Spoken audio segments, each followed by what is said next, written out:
Hello, sports fan. This is Stephen here of Sports Choice Plus. I'm bringing you a very special breakdown. I'm going to be covering big decisions in Chicago.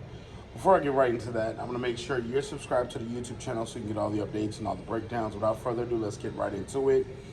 Looking at this offseason moves, you see that the Chicago Bears again have the #1 overall pick by way of means of a trade that they made with the Carolina Panthers to get their #1 overall pick. Now, when you look at this is interesting because last year they traded out of the top spot and gave it to the Carolina Panthers. So having back-to-back years with the #1 overall pick, what are they more likely to do? Are they more likely to take a quarterback, or are they more likely to keep Justin Fields?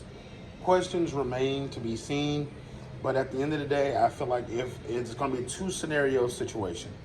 If they keep the #1 overall pick, obviously they'll take a quarterback. They'll probably trade Justin Fields, and they'll go with Caleb Williams. Moving forward to option B, this is the more difficult one. If you're keeping Justin Fields and you're not trading him to the Atlanta Falcons or another team, then you say this is our starter. Then what you want to do is trade back. You can trade back, and you don't have to trade that far back to stockpile picks.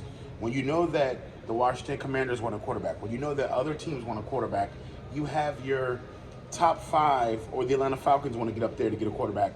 There's a number of teams that want that #1 overall pick because Caleb Williams has proven through the college play that he is somebody that you want to have leading your team.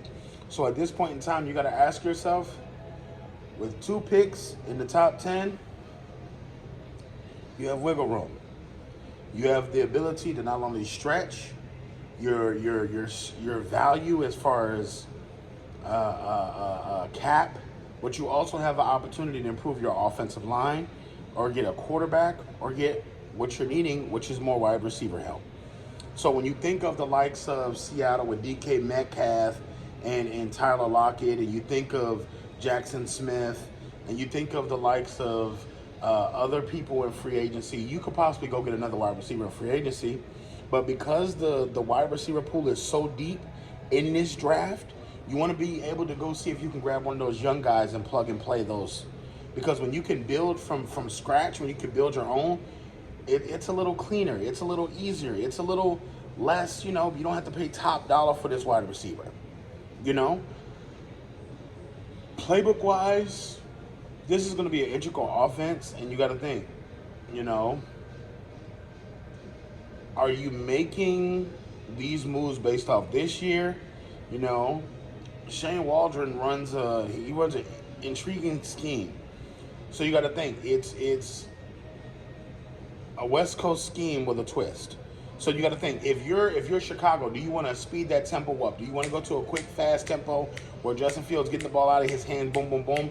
You got a lot more slot guys, or do you want to go for bigger guys as far as the ones that are making big plays like a DK Metcalf style receiver where you may have 6'2", 6'3", 6'4", that he's more lengthier, not speedier, but more lengthier. It's a number of things that they can do, but you want to improve the offensive line in Chicago. Protecting Justin Fields should be a premium. If Marvin Harrison Jr. is still there, I would say take a jab at him. If you're really looking to just improve and you're really just looking to the next man up, that could be an option. I think it's going to be a run of 3 or 4 guys in the top 5 for a quarterback. So it's possible anybody can trade up, trade back, and then finally get somebody like that. So if they keep the pick, obviously Caleb Williams is going to be the pick. But if they trade back, I would say go for Marvin Harrison Jr. They got a number of different guys that they can go for on offense or defense. But you really want to improve that offensive line in the first round. A lot of different monsters on this draft platform. So I think that this year is going to be big for offensive linemen in what you're bringing into the NFL. I think that you have a lot of size, a lot of girth, a lot of weight on a lot of these linemen that are coming in from the combine. So, I'm excited. But Chicago, you're on the clock. So, all you Chicago Bears fans, all you NFL fans, get in the comment section below. Definitely check out Sports Choice Plus. We'll see you in the very next video.